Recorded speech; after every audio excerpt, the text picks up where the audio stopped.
निरुद्ध शर्मा जी। राधे राधे। राधे राधे महाराज जी। महाराज जी, पहले के कुछ सालों में मैंने बहुत पाप किए, पार्टीज में जाना, गलत लोगों के साथ बैठना, हाँ, और कुसंग से गलतियां हो जाती। उस जीवन में खुश भी था। लेकिन एक महाराज जी कह रहे हैं कि कुंभ में गए रिसेंट, तो वहाँ साधुओं संतों का, आचार्यों का संग हुआ, तो इनको फिर ये सब अभी रुच नहीं रहा। और महाराज जी, क्या मुझे पहले पाप का भोगना पड़ेगा, या कोई मार्ग है जिससे मेरे पहले उन पापों से? सर्वधर्मान परित्यज्य मामेकम शरणम ब्रज अहम त्वाम सर्व पापेभ्यो मोक्षयिष्यामि मा शुचा। भगवान कह रहे मेरी शरण में आ जाओ। शरण में जाने का मतलब है अब लो नशानी, अब ना नशे हो, आज तक जो गलती किया अब आगे नहीं करूंगा। हे हरि, मैं आपकी शरण में हूँ। निरंतर नाम जपने का अभ्यास करो। नाम संकीर्तनम यस्य सर्व पाप प्रणाशनम। भगवान का नाम कीर्तन समस्त पापों का नाश कर देता है। खूब नाम जप करो, राधा राधा राधा कृष्ण कृष्ण राम हरि, जो नाम प्रिय हो, और भगवान की शरण में रहो। शास्त्रों का स्वाध्याय करो, संतों का संग करो, गंदे आचरण का त्याग करो, सब पाप नष्ट हो जाएंगे। तो पाप में इतनी सामर्थ्य नहीं है, पाप में इतनी सामर्थ्य नहीं जितनी सामर्थ्य भगवान के नाम में है। तो हम नाम का आश्रय ले लें, खूब नाम जप करें भगवान का। गौरव सिंगल जी। राधे राधे महाराज जी। महाराज जी, मेरा प्रश्न है कि हम ऐसी कौन सी पूजा करें जिससे आपका स्वास्थ्य उत्तम रहे? आपकी सद्भावना है, आप वैसे हम स्वस्थ रहते हैं। ये अंदर का केवल भोग का विधान है कि हम स्वस्थ नहीं। अगर हमारा मन प्रसन्न है ना, और शरीर में पीड़ा, तो कोई फर्क की बात नहीं रहती। और अगर शरीर स्वस्थ है और मन पीड़ा में, डिप्रेशन में, तो पीड़ा ही पीड़ा है। हमारा मन प्रसन्न रहता है। आप सबके आशीर्वाद से, श्री जी की कृपा से हमारे मन की स्थिति लाडली जू में रहती, इसलिए हम हर समय प्रसन्न रहते हैं। आपसे हंस रहे हैं, आपसे बात कर, भला कोई पीड़ा युक्त आदमी ऐसे बात करेगा? तो ये कृपा है। और हम चाहते हैं कि सब लोग भजन करो और ऐसी स्थिति प्राप्त करो कि बड़े से बड़े दुख को रौंद करके मुस्कुराते हुए निकल जाओ।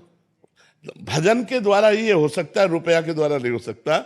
ये हर किसी परिस्थिति में हम दुख में मुस्कुराएं, ये केवल भगवान के बल से हो सकता है, और दूसरी परिस्थिति में। तो आपका ये जो सद्भाव है, यही हमको आगे बढ़ा रहा है, हमको दुख से बचा रहा है। आप लोगों की सद्भावना, और कुछ करने की जरूरत नहीं। ये जो आप सद्भावना कर रहे हो ना, कि आप स्वस्थ रहो, आप सुखी रहो, यही सद्भावना हमको स्वस्थ रख रही, सुखी रख रही। बकाया अब तो जब तक प्राण नहीं जाएंगे तब तक वो भोगना पड़ेगा, क्योंकि किडनी फेल हो चुकी है। सब ब्रजवासियों का आशीर्वाद, संतों का आशीर्वाद, आप सबका प्यार ही हमको सुरक्षित किए हुए। चिंता मत करो, जब तक जिएंगे तो दहाड़ते रहेंगे, जब जाएंगे तो श्री जी के पास दहाड़ेंगे। जी। धर्मदास जी अयोध्या जी से। जय सीताराम महाराज जी, आपके चरणों में कोटि कोटि प्रणाम। महाराज जी, देहाभिमान की निवृत्ति कैसे हो? सदगुरु के चरण आश्रय से, किसी साधन से नहीं। क्योंकि जिस साधन का हम आश्रय लेते हैं उसमें कर्तृत्व भाव बना रहता है। अहंकार विमूढ़ आत्मा कर्ता हमिति मन्यते, उसमें अहम पुष्ट होता रहता है। और जब हम गुरु चरण आश्रित रहते हैं तो गुरुदेव भगवान की कृपा से 20 साल से मौन है। गुरुदेव भगवान की कृपा, उनकी आज्ञा पर रहने से अहंकार का नाश हो जाता है। तिनके संगत रहत जाति कुल मद सब नन सही, संतत सेवक सदा भजत जे श्री हरिवंश। जो गुरुदेव आचार्य की शरण में रहता है, उनकी आज्ञा के अनुसार साधन करता है, तो धीरे धीरे धीरे उसका देहाभिमान गलित हो जाता है। और वो ये देख पाता है कि मेरे द्वारा जो भी आचरण हो रहे हैं वो यंत्रवत भगवान करा रहे हैं, वो गुरुदेव करा रहे हैं, मेरी सामर्थ्य नहीं है। जो गुरुदेव की चरण पंकज पराग का, रज का सेवन करता है, वो बहुत बड़भागी, देहाभिमानी रहित हो जाता है। जे गुरु चरण रेणु अनुरागी, ते लोकहु वेदहु बड़भागी। जे गुरु चरण रेणु सिर धरहि, ते जन सकल विभव बस करहि। बन्नो गुरु पद पदुम परागा, सुरुचि सुबास सरस अनुरागा। श्री गुरु पदनख मनिगन ज्योति, सुमिरत दिव्य दृष्टि ही होती। गुरुदेव भगवान की कृपा से देहाभिमान गलित हो जाता है। गुरुदेव भगवान की कृपा ही मोक्ष प्रदान करती है। गुरुदेव भगवान के वाक्य ही महामंत्र है। गुरुदेव भगवान की पूजा ही सर्वस्व पूजा है। ध्यान मूलम गुरु मूर्ति, पूजा मूलम गुरु पदम, मंत्र मूलम गुरु वाक्यम, मोक्ष मूलम गुरु कृपा। मोक्ष मूलम गुरु कृपा। तो गुरुदेव की कृपा से ही देहाभिमान का नाश होता है। ये हमने खुद देखा। जब गुरुदेव भगवान ने दर्पण दिखाया कि तुम क्या हो, तब समझ में आया कि अरे नहीं नहीं, ये तो गुरुदेव की कृपा से हो सकता है कुछ। तो गुरु कृपा ही केवलम, गुरु कृपा से ही देहाभिमान का नाश होता है। महापुरुषों का संग करे, उनके आश्रित रहे, खूब डट के साधन करे, पर साधन गुरुदेव की कृपा से हो रहा है ऐसा अनुभव करे तो देहाभिमान नष्ट हो जाता है। प्रकाश जी, तमिलनाडु से। महाराज जी राधे राधे। महाराज जी, भगवत गीता में 3 मुख्य योग का वर्णन किया है, कर्म योग, भक्ति योग और ज्ञान योग। महाराज जी, इनमें से कौन सा योग जीवन में सर्वश्रेष्ठ है? सब अपनी जगह श्रेष्ठ हैं। अपनी बुद्धि को देखना चाहिए कि मैं किस योग का अधिकारी हूं। यदि खूब कर्मठता है, कर्म प्रवीणता है, कर्म में रति है, तो निष्काम भाव से कर्म योग के अधिकार का वो प्राणी है, मनुष्य है। जो भगवान की चर्चा सुनते ही हृदय आसक्त हो रहा है, दैन्यता है, भगवान का नाम प्रिय लगता है, लगता मेरे से तो कुछ हो नहीं सकता, हे भगवान शरणागत प्रतिपाल, ना विषयों का संपूर्ण त्यागी है, ना उसे संसार का संपूर्ण ज्ञान है, वो अपने को अधम समझकर भगवान की तरफ, वो भक्ति का अधिकारी है। और जो बहुत विवेकशील है, तर्कशील है, और जो वैराग्यवान है, जो चरम सीमा की वस्तु को प्राप्त करने के लिए अपने प्राण तक देने के लिए तैयार, वो ज्ञान मार्ग का अधिकारी है। वैराग्यवान, विवेकशील, तर्कशील, बुद्धि प्रधान ज्ञान मार्ग, भाव प्रधान दैन्य भाव, शरणागति का भाव, अपने में असमर्थता भक्ति भाव, कर्मठ प्रवीणता, कर्म प्रवीणता, कर्मठता, ये कर्मयोग। तो अपने को देखना चाहिए कि अपना भाव किधर है, कर्म प्रधान है या भाव प्रधान है या ज्ञान प्रधान है। जिधर हो उधर मार्ग भगवान ने, इसीलिए अलग अलग सबको एक मार्ग में नहीं चलाया जा सकता, और सबका फल एक ही है। परिणाम में सबका फल एक ही, संसार बंधन से मुक्त होकर आत्मस्वरूप में स्थित होना ज्ञान मार्ग, संसार बंधन से मुक्त होकर भगवान के प्रेम में डूबना भक्ति मार्ग, संसार संबंध से रहित होकर के परमात्मा स्वरूप में स्थित होना कर्मयोग। वही परमात्मा है, वही भगवान है, वही ब्रह्म है। जो ज्ञानी लोग जिसे ब्रह्म कहते हैं, भक्त उन्हें भगवान कहते हैं, योगी उन्हें परमात्मा कहते हैं। तत्व तो एक ही है। समझ गए ना आप? ब्रिजेश कुमार जी बिहार से। राधा वल्लभ जी। महाराज जी श्री हरिवंश। महाराज जी, आपके चरणों में कोटि कोटि प्रणाम। महाराज जी, बचपन में से ये सुनते आ रहे हैं कि हम शरीर नहीं हैं, आज तक जान क्यों नहीं पाए कि अपने आप को आत्मा के रूप में देखना इतना कठिन? साधन, जब तक साधन नहीं करोगे तब तक नहीं। साधन करो, साधन करते करते साधन का अभिमान त्याग हो जाएगा, तब समझ में आ जाएगा। बिना भजन के बाद समझ में आ जाएगी। आपने पकड़ा है तो आपको ही छोड़ना पड़ेगा। जब आपको ज्ञान होगा तभी तो आप छोड़ सकते हैं। संसार ने आपको पकड़ा है क्या? नहीं। वस्तु, व्यक्ति, स्थान, संसार का स्वरूप ये जड़ है। आप चैतन्य अविनाशी सच्चिदानंद भगवान के अंश हैं, तो जड़ चैतन्य की गांठ कभी पड़ ही नहीं सकती। लेकिन आपका संबंध न संसार से था, न है, न रहेगा, पर आपने पकड़ रखा है। संसार ने आपको नहीं पकड़ रखा है। तो आपको जब तक ज्ञान नहीं होगा तब तक आप संसार का राग नहीं त्यागेंगे। हम पकड़े तो हम ही को छोड़ना पड़ेगा। जबरदस्ती कोई कितना भी करे थोड़ी छूट जाएगा। बंदे कीर मरकट की नाई, तो हम ही ने पकड़ा है। अब ये हमको ज्ञान हो आंतरिक, बाह्य ज्ञान से ये नहीं होता। ये बाह्य ज्ञान से नहीं छूटने वाला कि हम आत्मा हैं, हम शरीर नहीं है, ऐसा कहते हुए भी भोगों में जाओगे जब तक भजन नहीं होगा। बारी मथे घृत होए बरु, सिकता ते बरु तेल, और बिनु हरि भजन न भवतरी, या सिद्धांत। डट के भजन करो, अभी ज्ञान प्रकट हो जाएगा।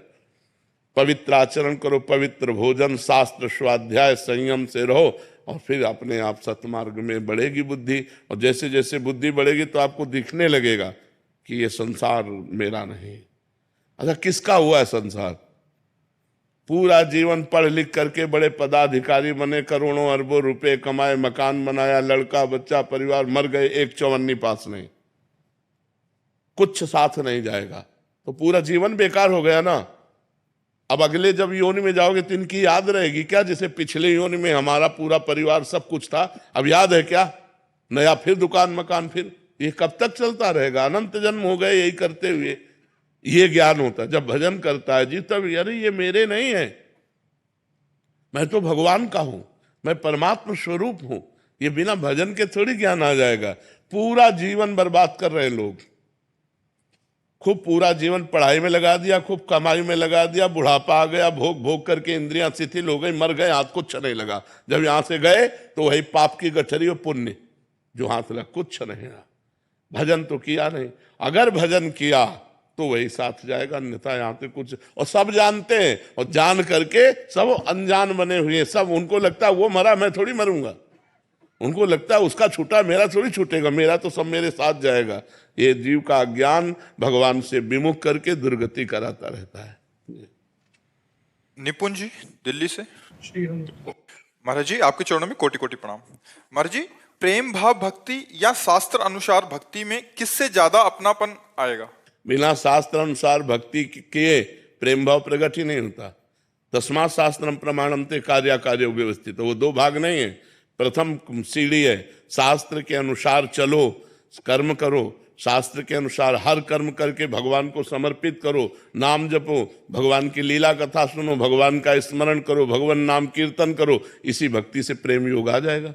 प्रेम ऐसे थोड़ी प्रकट हो जाता है, साधन भक्ति करते करते फिर अनुराग भगवान से प्रकट हो जाता है। जब बहुत समय तक कथा सुने, भगवान नाम कीर्तन करे, शास्त्र मर्यादा के अनुसार चले, तो जब नव लक्षण भक्ति कराहे तब तीन प्रेम लक्षणा पाहे। नवधा भक्ति का अनुष्ठान करते करते प्रेम लक्षणा भक्ति जागृत हो जाती है। प्रेम लक्षणा स्वयं थोड़ी होती है, भजन न सेनी प्रेम की। प्रेम रूपी ऊंचाई पर चलने के लिए खूब भजन करना पड़ेगा। और भजन न होई संग बिनु, भजन बिना नहीं प्रेम। छिन्हू भजन छाड़िए, धरिए या ध्रुनेम। बिना भजनानंदी महात्माओं के संग के भजन नहीं होता, बिना भजन के प्रेम नहीं होता। तो तस्मात् शास्त्रम प्रमाणम ते कार्य कार्यो व्यवस्थित हो।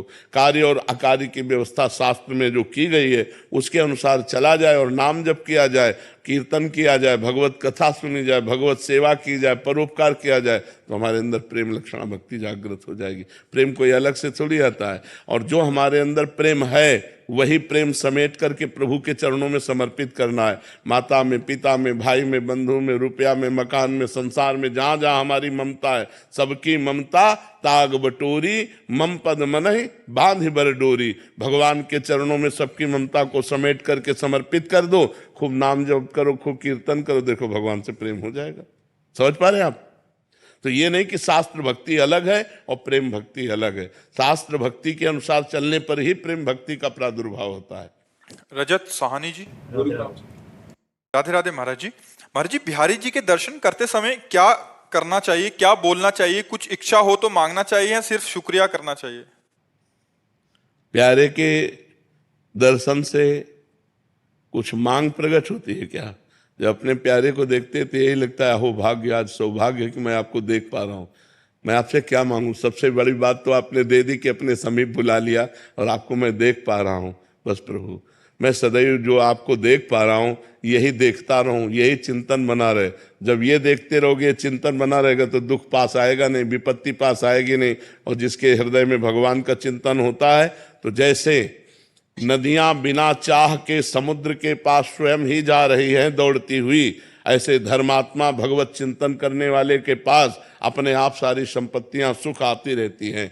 और जो भगवान से विमुख है, अधर्माचरण करता है, तो बिना बुलाए विपत्तियां उसको घेरे रहती हैं। समस्याएं, चिंता, शोक, भय, ये पाप का फल है। और जब हम भगवान का चिंतन करते हैं, धर्म से चलते हैं, तो सुख, निर्भयता, निशोकता, निश्चिंतता ये हमारे हृदय में छाई रहती है। बिना बुलाए जैसे नदियां समुद्र के पास जाती है, ऐसे धर्मात्मा पुरुष के पास बिना बुलाए समस्त वैभव आ जाता है। तो बिहारी जो दर्शन करने को मिले, बिहारी जो से कहो आपके चरणों में प्रेम हो, आपका नाम स्मरण हो। प्रभु, मैं सदैव जो झांकी देख रहा हूं ये मेरे नेत्रों में बस जाए, ऐसी कृपा करो। ऐसा ये मांगना चाहिए, ऐसी कृपा करो कि ये झांकी कभी हमारे नेत्रों से ना हटे। स्वामी जी महाराज ने एक पद में गाया है, ऐसे ही देखत रहो जन्म सफल कर मानो, प्यारे की भांति भांति के प्राण प्यारे, जुगल किशोरे जानो। ऐसे ही देखत रहो, जन्म सफल करी मानो। जीवन की सफलता क्या है? ऐसे बिहारी जो आप वृंदावन बुलाते रहो, मैं बार बार आपको देखता रहूं, कुंज बिहारी ऐसा नाम जप करता रहूं। इससे बड़ा जीवन में और क्या लाभ हो सकता है? क्या मांगोगे उनसे? जो मांगोगे सब ऐसे ही होगा जैसे चक्रवर्ती सम्राट के पास कोई जाए, गरीब आदमी, और वो बोले प्रसन्न हम हुए, वरदान मांगो। तो कहेगा वरदान 1 साल भैंस का चारा और हमारे खाने पीने की व्यवस्था कर दो, क्योंकि उसकी क्षमता नहीं और मांग ले। वो गरीब आदमी ये सोचेगा 1 साल के लिए भोजन मिल जाएगा, 1 साल के लिए भैंस और गाय का चारा मिल जाएगा, इससे बढ़कर क्या है। वो इससे ज्यादा मांग ही नहीं सकता। ये नहीं जान सकता कि ये चक्रवर्ती सम्राट है, ये नगर का नगर दे सकता है, ये हमारे आजीवन का भरण पोषण कर सकता है। तो अखिल कोटि ब्रह्मांडों के नायक परात्परी इस भगवान सच्चिदानंद से हम क्या मांग सकते हैं। बहुत से बहुत क्षुद्र विषय मांगेंगे, स्त्री मिल जाए, पुत्र मिल जाए, रुपया मिल जाए, पैसा मिल जाए, मुकदमा जीत जाऊं, ये सब क्या है। ये ऐसे जैसे चक्रवर्ती सम्राट से घूस मांगा जाए, ये सब नाशवान पदार्थ है। बिहारी जी से अगर मांगे तो यही मांगे कि आपको जो अच्छा लगे दे दो, हमें अच्छा लगता है आपको देखना, आपका सुमिरन करना, आपको जो अच्छा लगे वो आप दे दो। तो वो अपनी स्थिति से जब देंगे ना तो निहाल कर देंगे। सुदामा जी को दिया बिना मांगे, तो जैसी द्वारिकापुरी वैसी सुदामापुरी बुला दी। सुदामा जी मांगते तो कितना मांगते, जब मांगा नहीं तो बिन मांगे अनमांगे आगे आवेगो। बहुत देने वाले दाता हैं, वो निहाल कर देंगे। समझ पाए आप।